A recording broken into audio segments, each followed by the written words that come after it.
तो बहुत ही आयरॉनिकल बात है अगर मैं कहूँ कि आज ठुमरी ज़िंदा है, दादरा ज़िंदा है, गज़ल गायकी ज़िंदा है, कथक ज़िंदा है, पर तवाइफ़ का नाम कहीं भी नहीं है, जो ये सब चीज़ें करती थी, जिसने ये सब कलाएँ ज़िंदा रखी। और आज उसका नाम लेने के लिए हम लोगों को लड़ाई करके उसके नाम लेने पड़ते हैं, और जैसा कि उन्होंने कहा कि कहा जाता है, क्या बेहुदा बात कर रहे हो। तो ये चीज़ें जो हैं, ये अब कहीं न कहीं हमको अपनी वुमेन परफॉर्मर्स की हिस्ट्री खोलकर ये चीज़ें बाहर निकालनी हैं।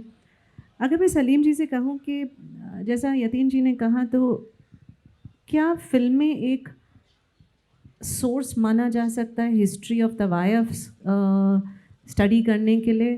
क्योंकि हमारे पास और कुछ है नहीं सोर्स, और उनका रेpertoire चेंज हुआ, उनकी गायकी वगैरह चेंज हुई क्योंकि सिनेमा आया इसलिए? देखिए इसका जवाब तो दोनों तरह से दिया जा सकता है, हाँ भी और नहीं भी। जैसे अभी यतेंद्र ने कहा कि सबसे पहली बात तो सिनेमा में शुरू से तवाइफ़ों और तवाइफ़ों को कोठों का बहुत इन्वॉल्वमेंट था। जब से एक्चुअल औरतों ने सिनेमा में काम करना शुरू किया तो वो कोठई की औरतें थीं जो शुरू में, जिन्होंने जो फिल्म एक्ट्रेसेस बनी, और जो म्यूजिशियंस थे, लिरिसिस्ट थे, ये सब कोठे से कनेक्टेड थे। आप अगर उठा के देखिए, बहुत से हैं जिनके नाम भी नहीं मालूम, मगर जो बड़े बड़े थे, ने नाम भी बदल दिए इसी वजह कि वो कोठे से लिंक नहीं होना चाहते थे। यही तवाइफ़ों ने किया। तवाइफ़ों को अंदाज़ हो गया था नेशनल मूवमेंट के दौरान और उससे पहले की जो सोशल रिफॉर्म मूवमेंट चली थी, कि सारा सोसाइटी का गुस्सा उन्हीं के ऊपर निकलता है, कि जैसे सोसाइटी की जितनी बीमारियां हैं वो सिर्फ इन तवाइफ़ों की वजह से हैं, और सारा रिफॉर्म इन्हीं औरतों का करना है और किसी चीज़ का रिफॉर्म नहीं करना है। तो तवाइफ़ हमेशा से, अगर आप सेंचुरी से देख लीजिए, रीइन्वेंट करने में माहिर होती थी। अगर मुसीबत पड़े तो बदल लेती थी अपने को। अंग्रेज़ आए तो अंग्रेज़ी में गाना सीख लेती थी, उससे पहले फ़ारसी में गाती थी। तो इन लोगों का टैलेंट यही था कि इतनी टैलेंटेड और इतनी मेहनती औरतें थीं कि ये अपने को रीइन्वेंट करना इनके लिए कोई प्रॉब्लम नहीं था। और जब इन्होंने देखा कि सारा सोसाइटी का गुस्सा इन्हीं की तरफ डायरेक्टेड है, सोशल, तो सिनेमा और उससे पहले स्टेज इनके लिए परफेक्ट एवेन्यू था कि कोठे बंद करें तो कहाँ जाएं, पारसी थिएटर में और फिर सिनेमा में। अब सिनेमा में जाके भी यही मुसीबत थी कि अपने को ये डिक्लेयर नहीं कर सकती हैं कि हम कहाँ से आए हैं, तो सब ने अपने नाम बदले।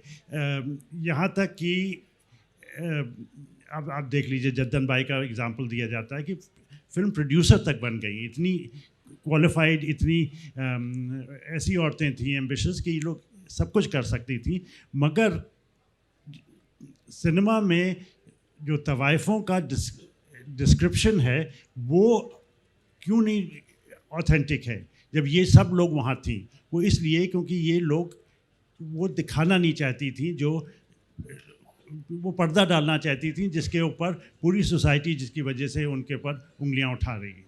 तो इन लोगों के लिए भी बहुत कन्वीनियंट था कि एक फेक किस्म का एटमॉस्फेयर करो, एक फेक किस्म की तवाइफ क्रिएट करो, जिसमें जैसे कहते हैं आधा हकीकत आधा फसाना वाली बात होती है। मगर सिनेमा में कोडेड लैंग्वेज अगर देखिए, आप कोडेड लैंग्वेज देखिए तो बहुत एस्पेक्ट्स तवाइफ़ों की हिस्ट्री के मिल जाते हैं।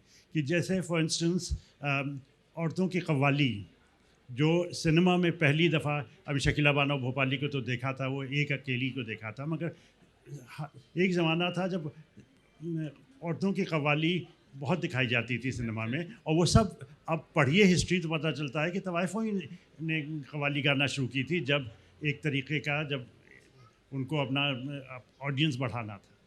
तो सिनेमा में आपको, अगर आप गौर से देखिए तो आपको बहुत इन्फॉर्मेशन मिल सकती है, मगर कोड ब्रेक करना पड़ेगा कि किस तरह से बात कही जा रही है वहाँ।